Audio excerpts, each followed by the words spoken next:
Assalamualaikum warahmatullahi wabarakatuh. Alhamdulillahirabbil alamin.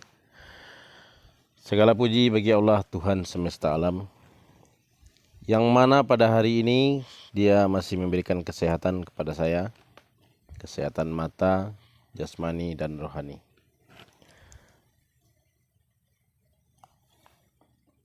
Dengan adanya kesehatan dari Allah itulah saya itu bisa melihat, bisa berdiri, bisa membacakan Al-Quran, bisa mengajarkan cara membaca Iqra, khusus orang-orang yang dewasa yang belum pandai membaca Iqra.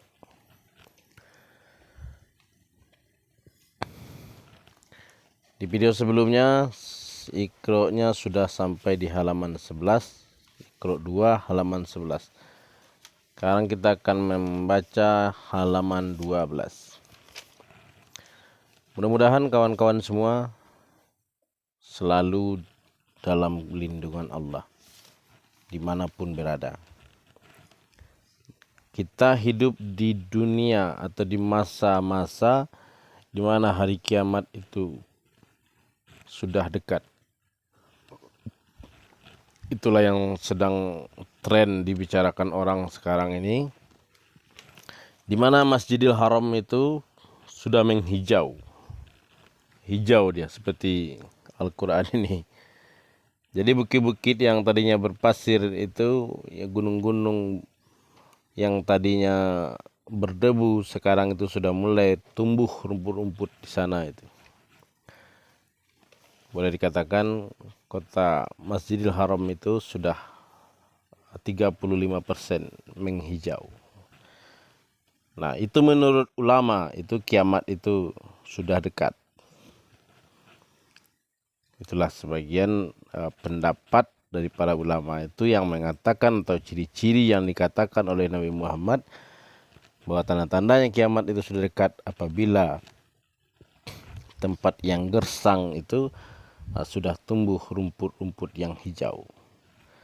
Dan di padang pasir itu sekarang sudah banyak anak-anak sungai, bahkan sudah ada yang menjadi sungai yang besar. Jadi air itu di Mekah, di Arab itu khususnya, itu tidak ada lagi kelangkaan air. Justru sekarang di sana itu sering terjadi banjir, walaupun dalam kapasitas yang kecil. Nah, itu adalah tanda-tanda kiamat menurut para ulama, dan itu adalah yang disampaikan dulu oleh Nabi Muhammad kepada para sahabat bahwa ciri-ciri kiamat mau datang itu menghijaunya kota Masjidil Haram. Nah, kita tidak usah memikirkan itu. Mau kota Mekah itu menghijau, hijau semua. Mau kiamat itu terjadi sebulan atau 3 hari lagi, itu tidak usah kita pikirkan. Yang harus kita pikirkan itu adalah diri kita sendiri. Apakah kita ini sudah menjadi orang Islam atau belum? Atau masih menjadi bunglon, abu-abu gitu. Karena banyak orang sekarang itu hanya mengaku saja baru beragama Islam, tapi tidak sholat, tidak ada melaksanakan sholat 5 waktu. Itu yang pertama. Yang kedua, tidak pandai membaca Al-Quran, tapi mengaku beragama Islam. Setiap bulan suci Ramadan tidak pernah berpuasa, tapi mengaku beragama Islam. Setiap mendapatkan rezeki dari Allah, tidak pernah diberikan kepada orang lain. Dia makan, dia embat semua, tapi masih mengaku beragama Islam. Jangankan untuk pergi umroh atau haji. Jadi Islam kita itu posisinya sekarang itu di mana? Itu yang harus kita pikirkan. Itu yang harus kawan-kawan pikirkan semua.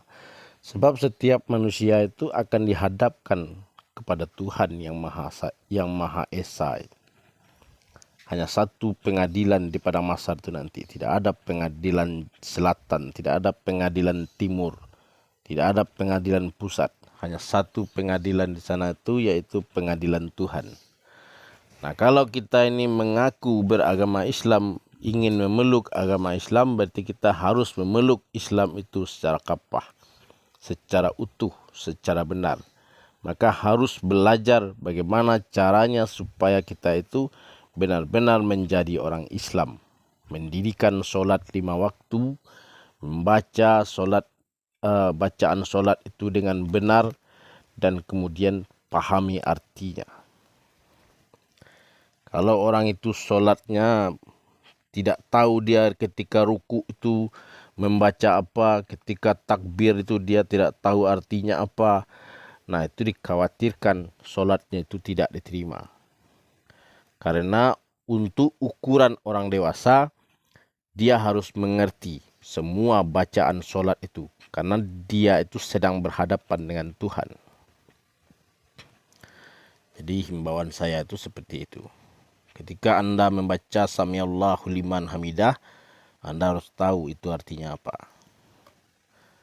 Jadi usahakan dan belajarlah membaca arti dari bacaan solat itu, dari awal sampai terakhir, biar solatnya itu sah dan diterima oleh Tuhan. Agar ketika Anda berdoa, doa itu dikabulkan oleh Tuhan. Tapi apabila orang itu solatnya tidak ngerti, kemudian dia berdoa, maka Tuhan itu akan menganggap orang itu masih anak kecil. Jadi belum dewasa. Hanya umurnya saja yang sudah 40 tahun. Tapi sistem pemikirannya masih sistem pemikiran anak kecil. Maka Tuhan akan menganggap orang itu anak kecil. Oke kawan, itulah uraian singkat dari saya. Kita akan lanjutkan membaca surat Iqra, di mana inti pelajaran dari video-video saya ini adalah membaca Iqra 1 sampai Iqra 6 untuk memotivasi kawan-kawan dimanapun berada yang tidak pandai membaca Al-Quran supaya pandai membaca Al-Quran, supaya mau belajar, supaya mau membeli Iqra, supaya mau membeli Al-Quran gitu. Jangan gonta-ganti HP mulu setiap tahun, tapi belajar membaca Al-Quran tidak mau. Auzubillahi minasyaitonirrajim. Bismillahirrahmanirrahim. Ini Iqra 2 halaman 12. Ini huruf terpisah, huruf tunggal. Kataba. Ini terpisah semua dan kemudian disatukan di sini. Kataba. Sakata. Sakata. Nah, ini digabung jadi sini. Jadi K ini bentuk J, atau bisa kalau dia ini tangkainya ini seperti ini, terus dia belok ke, kalau dia melengkung misalnya di bawah sini, itu jadi lam dia. Kalau tidak ada ininya nih di tengahnya itu. Nah ini karena ada di tengahnya berarti itu K. Kalau ini tidak ada, itu jadi lam dia. Sakata. Nah K di sini kalau sudah masuk ke dalam huruf Al-Quran, dia berubah seperti ini. Tangkainya tinggi di atas, belok ke sini.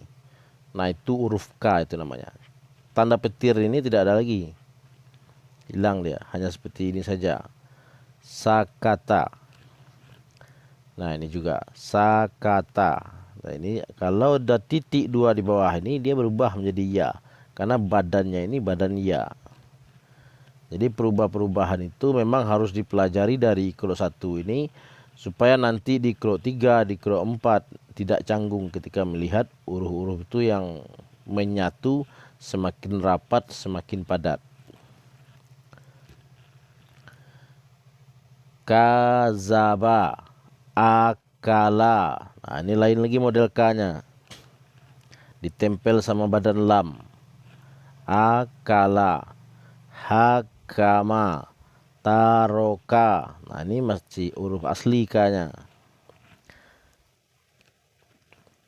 Kafaro, nakodo, nakaha, fataya, kadaro, hafazo, zakaa, khotoya, kata'a, doroba, sabna'a, ma'aka. Ini harus hati-hati terus membacanya ya. Jadi kalau ada guru atau kawan-kawan yang mengajarkan orang membaca Iqra, ini diluruskan terus murid-muridnya itu supaya jangan dia membaca A. Jadi harus jelas antara A dengan A gitu. Ma'aka, bukan ma'aka. Ini kadang guru itu malas, udah biarin aja lah. Yang penting dia mau belajar. Nah itu nanti itu mengajarkan kebodohan namanya. Bukan mengajarkan kepintaran. Orang itu belajar tapi malah jadi bodoh dia, bukan menjadi pintar. Jadi harus disuruh lidahnya itu biar pas terus. Ma'aka, bukan ma'aka. Tujuan orang belajar itu agar dia menjadi pintar, bukan menjadi bodoh. Tapi ketika dia itu salah, harus dikatakan salah. Dibetulkan kesalahannya itu. Tidak boleh dibenarkan. Kasyafa, ini SYA, sya, bukan TSA. Jadi kalau orang baca kasapa, nah itu dia jadi sin, bukan jadi shin. Ini huruf sin, 3 lengkungannya ke atas. Jadi membacanya itu boleh pelan. Kasyafa. Ulang lagi. Kasyafa. Jadi harus terdengar syanya itu. Sako. Ini baru sa biasa. SA. Tidak ada titiknya 3. Kalau ada 3 titiknya di atas ini, berarti dia berubah menjadi sya. Sako. Wayaro. Fasola. Kazoma. Khodaka. Hakaza. Yadaka. Nah itu. Jadi membaca huruf ini memang harus diteliti oleh kawan-kawan. Misalnya belajar berdua atau belajar bertiga. Yang satu membaca, yang dua menyimak. Membuka Iqra yang sama, halaman yang sama. Jadi ketika kawan itu membaca huruf Ain ini dia baca A, langsung ketok meja, tok tok, salah itu. Nah gitu. Nah kalau dia membaca huruf ini Sa, suruh ulang lagi. Itu terdengar Sa tadi, bukan terdengar Sya, tapi Sa. Jadi kegiatan kawan-kawan itu adalah 1 hari itu atau setengah jam untuk belajar Iqra. Kumpul dengan kawan-kawan 2 atau 3 orang. Kemudian beli Iqra. Iqra ini murah harganya kok, cuma 15.000. Nah ini bagi yang belum pandai ya, bagi yang belum pandai membaca Al-Quran ya belajarnya di sini dulu supaya pandai membaca Al-Quran. Nah setelah itu beli lagi Iqra yang ada Al-Quran yang ada terjemahannya seperti ini. Ini Al-Quran yang ada terjemahannya, ini Al-Quran ada terjemahannya. Atau yang beli yang besar ini sekalian nih. Nah ini Al-Quran terjemahan juga. Jadi kawan-kawan yang sudah berumur 40 tahun, 35 tahun itu sudah membutuhkan petunjuk di dalam Al-Quran itu. Jadi beli Al-Quran yang ada terjemahannya, baca artinya. Dan di situ juga ada baca Latinnya kalau pengen tadarus gitu, membaca Al-Quran itu juga bisa dibaca. Jadi intinya kita belajar Al-Quran itu supaya kita bisa membaca petunjuk Tuhan yang ada di dalam Al-Quran. Oke kawan, terima kasih atas waktunya. Silakan dibagikan video ini, silakan di like, di subscribe, dibagikan kepada kawan-kawan yang lain. Siapa tahu di antara mereka itu adalah orang yang membutuhkan bimbingan untuk membaca Iqra. Insya Allah dengan mengikuti video saya, dia bisa belajar membaca Iqra 1 sampai Iqra 6. Terima kasih. Assalamualaikum warahmatullahi wabarakatuh.